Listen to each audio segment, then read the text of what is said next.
Hello Year 11, thank you very much for logging into Mr Follett's 9 boxes to support your maths revision. What I'd like to do to start with is to pause the video and have a go at all 9 questions, have a go on a blank piece of paper, and then I'm going to talk you through exactly how you answer each of them. After that, we're then going to find you another slide with similar questions on that hopefully, after the tutorials in the video, you can answer with no problems whatsoever.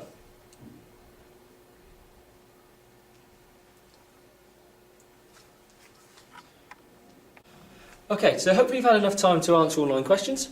I'm going to begin by talking you through question number 1, which is based around simplifying some algebraic expressions and expanding a single bracket.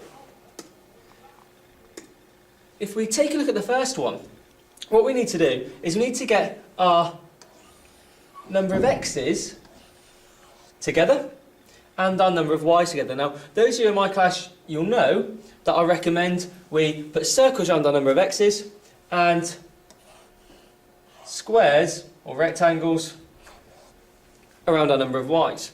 If we look at it carefully, you can see I've got 3x and 5x, which gives me a total of 8x. And I've got 4y and minus 1y. Don't forget, if you just got y on its own, it's the same as minus 1y. So 4y take away a y gives me 3y altogether. So the answer to that one would have been 8x plus 3y. For those of you who found that one difficult, please find the simplifying expression pages in your green books. The second part to question 1 was expanding single brackets. Again, the method we use, don't forget, is our grid method. So if I draw that one, I've got 2a plus 4, and that is being multiplied by 3a.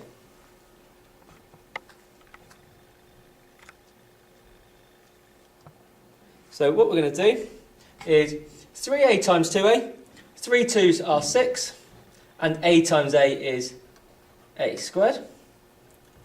3 times 4 is 12, so we've got 12 lots of a. To simplify that, we just put it together, so I have 6a squared plus 12a. So well done those, you got that one correct. Again, if you didn't, find expanding single brackets in your green books. Okay, so question number 2 was finding fractions of amounts. Now, we have gone over this so many times in lessons, don't forget the simple rule we use when we need to find a fraction of an amount: divide by the bottom and then times by the top. So, we start at 28, we're going to divide by the bottom, the denominator, so 28 divided by 7 gives me an answer of 4. That actually finds just 1/7. Then we times by the top, so £4 multiplied by 4 gives me an answer of £16. Well done those, you got that one. Just to reiterate, finding fractions of amounts, divide by the bottom, and then you times by the top. Question number 3. This is as difficult a solving equation question as you can possibly get. So if you can answer this one, then I have no doubt you'll get full marks on any equations question that comes up in the paper. The first thing we need to do is take a look at it, and we need to get rid of our smallest number of x. So we look at it carefully, and you can see here on this side 5x is my smallest number of x's, so I'm going to take 5x away from both sides. If I take 5x away from this side, then they cancel, leaving me just 6. If I take 5x away from the other side, so 8x take away the 5x gives me 3x, and I've got my subtract 9 there as well. So to continue working to get x on its own, the next thing I need to do is get rid of this subtract 9 over here. To get rid of subtract 9, I need to add 9 to both sides, giving me 15 equals 3x. Well, if 15 equals 3x, hopefully now lots of you have managed to figure it out, but to continue using the correct mathematical notation, we then need to divide both sides by 3 to get x on its own. So if I divide both sides by 3, I get x equals 5. And x equals 5 would have been the solution. We can check it. If x is 5, 5 lots of 5 is 25, plus 6 is 31. So that side gave me an answer of 31. On the other side, if x is 5, 5 lots of 8 is 40, take away 9 is also 31. Proving we got the answer right. Again, well done if you got that right. If you could get that one, you can get any solving equation question that comes up. If you didn't, please do look at the solving equation questions in your books. So, question number 4 was completing a two-way table. Doesn't matter what the letter stood for, I just went for right-handed, left-handed, males and females. And we're looking to see which boxes we can fill in. So, if you look at it, here look, what we have is we know these two values, which means we can fill in the missing one. Well, if that one's 94 and that one, the total is 200, then the total number of males must have been 106, because 106 plus 94 gives me that total of 200. Once we have that, the next one we can fill in is either of these two, because I know that the total number of males is 106, 17 of those are left-handed, meaning 89 must have been right-handed, because again your 89 plus your 17 gives you a total of 106. The total number of left-handed females, well, if there's 94 females in total, 80 of which are right-handed, then 14 of these had to be left-handed. Then just a case of filling in the rest of the table. 89 plus 80 gives a total of 169. 17 plus 14 gives a total of 31. And we can just double check. 169 plus 31 gives me that answer of 200 in the end box there, just to confirm that all of our workings have been correct. Again, if you got that one correct, well done. If you didn't, find it in your books and have another practice. This is one of those 4-mark angle problem questions which we quite often drop marks on, largely due to the fact we don't give our reasons well enough or clear enough, and too many of us are constantly just leaving these sort of questions out and not putting in anything we know. The first thing I notice about that is these two lines here. Don't forget, those two lines mean that the lengths of those two are the same, meaning we have an isosceles triangle. So one of your reasons is going to be we have an isosceles triangle, so the base angles must be the same. The base angles are these two down here. So if the two base angles are the same, that's going to help us in a minute. We also know we have a straight line here. So if that angle then is 114, angles on a straight line add up to 180. So the angle in there must be 66 degrees. Well, if I know that one there is 66 degrees, then this angle in here is also 66 degrees, because as you've already said, the base angles of our isosceles triangle are the same. So those two are both 66 degrees. We know angles in a triangle add up to 180, so we add these two together, giving us 132.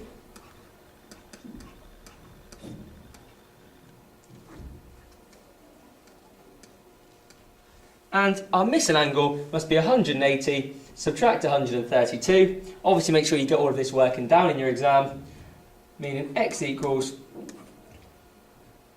48 degrees.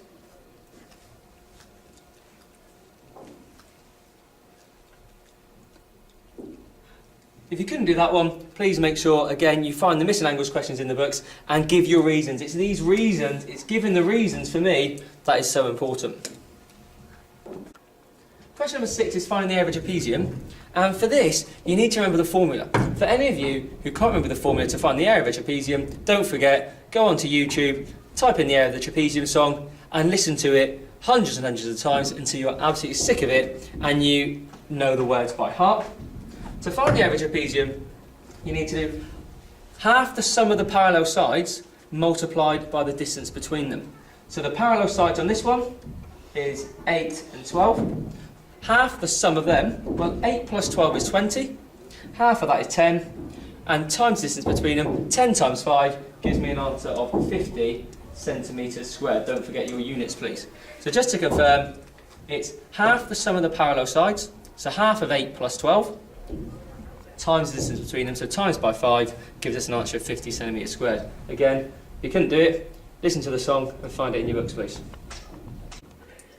Question 7 is finding percentages of an amount without using a calculator.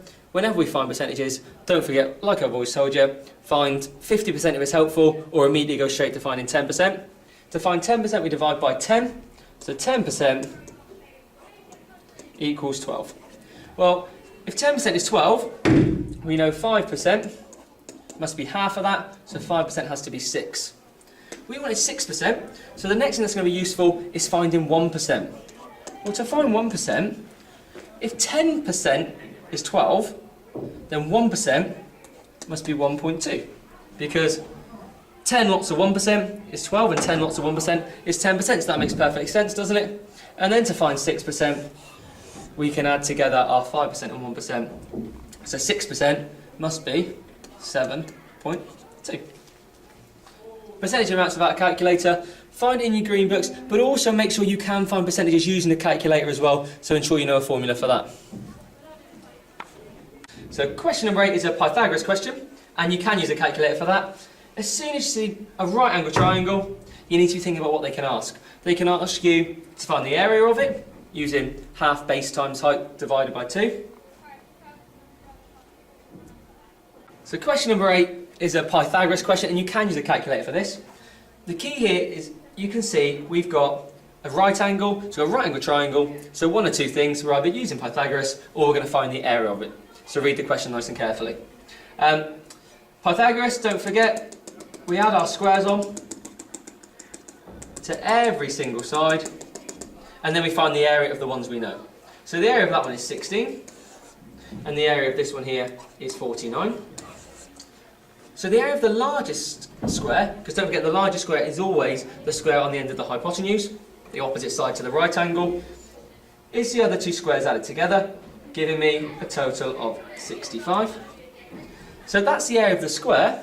So in that case, to find the length of the side, we need to do the square root of 65. And the square root of 65 is 8.06 centimetres. So 8.06 centimetres was the answer to that one. Green books if you can do it, but it's Pythagoras. Thing to remember, draw your squares on all three sides and then work through it from there. Question number 9, the last one, is area and circumference of a circle question. Again, you all know, if you can't remember the formulae, you're not going to get these marks in an exam. Best way to remember the formulae is to listen to the circle song.